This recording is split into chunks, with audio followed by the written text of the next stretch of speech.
Cats are fascinating creatures with a rich history of domestication that dates back thousands of years.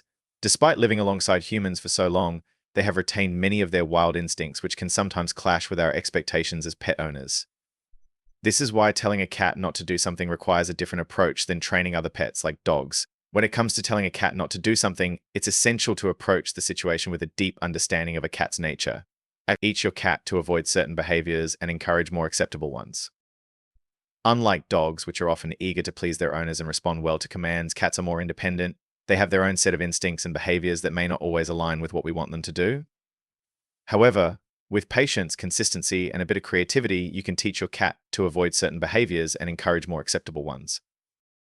First, let's explore why cats do some of the things we might want them to stop. Cats are naturally curious creatures, and they have strong instincts that drive their behavior.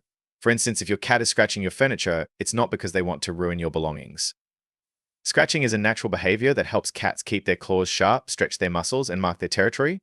Cats have scent glands in their paws, and when they scratch, they leave behind a scent that marks their space.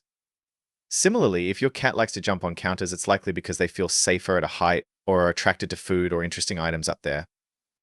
Understanding these instincts is the first step in training your cat. Instead of simply trying to stop the behavior, you should aim to redirect it in a way that still satisfies your cat's needs. For example, if your cat is scratching the furniture, you can provide a scratching post nearby.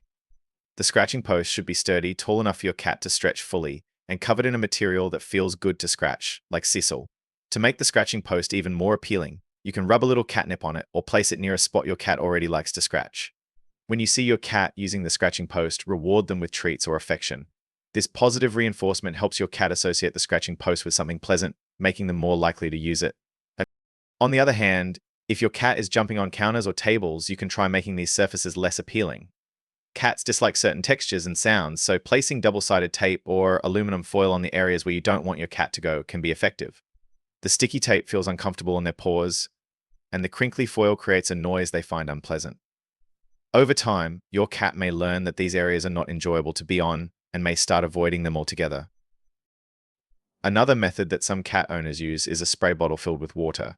When your cat is caught in the act of doing something undesirable, like chewing on plants or scratching the couch, a quick spritz of water can startle them and discourage the behavior. However, it's important to be careful with this approach. If overused, your cat might start associating you with the unpleasant experience rather than the behavior itself, leading to fear or anxiety. The goal is to gently remind your cat that certain behaviors are not allowed, not to create a sense of fear. Positive reinforcement plays a crucial role in training your cat. Cats are more likely to repeat behaviors that result in positive outcomes, so whenever your cat does something you like, such as using the litter box or staying off the kitchen counter, reward them immediately. Rewards can come in the form of treats, praise, or even a favorite toy. The key is to be consistent and timely with your rewards so your cat makes the connection between their behavior and the positive experience. For example, if you're trying to keep your cat from jumping on the kitchen counter, make sure there's a safe and comfortable alternative nearby, like a cat tree or a designated perch. When your cat chooses the perch over the counter, give them a treat and some extra affection. Over time, your cat will learn that staying on the perch is more rewarding than being on the counter. Consistency is another vital aspect of training your cat. Everyone in the household should be on the same page regarding the rules and the methods used to enforce them. If one person allows the cat to sit on the dining table while another doesn't, the cat will receive mixed signals and be confused about what is expected of them. To avoid this, have a discussion with everyone in the home to establish clear guidelines and make sure everyone is following the same approach. Consistency also means being patient and persistent. Cats are creatures of habit, and it may take time for them to change their behavior. If your cat continues to engage in unwanted behavior, despite your efforts, don't get discouraged. Keep redirecting, deterring, and reinforcing the desired behaviors, and eventually you should start to see progress. Deterrents are things that make the unwanted behavior less appealing to your cat. We've already touched on using double-sided tape or aluminum foil to keep cats off furniture or counters. These methods work because they make the experience of jumping on those surfaces unpleasant for your cat without causing them any harm. Another type of deterrent is motion-activated devices that emit a harmless burst of air or a loud noise when the cat approaches a restricted area.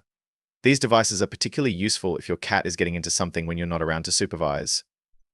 For example, if your cat likes to sneak into the kitchen at night and raid the countertops, a motion-activated air spray can help deter this behavior even when you're not there to intervene.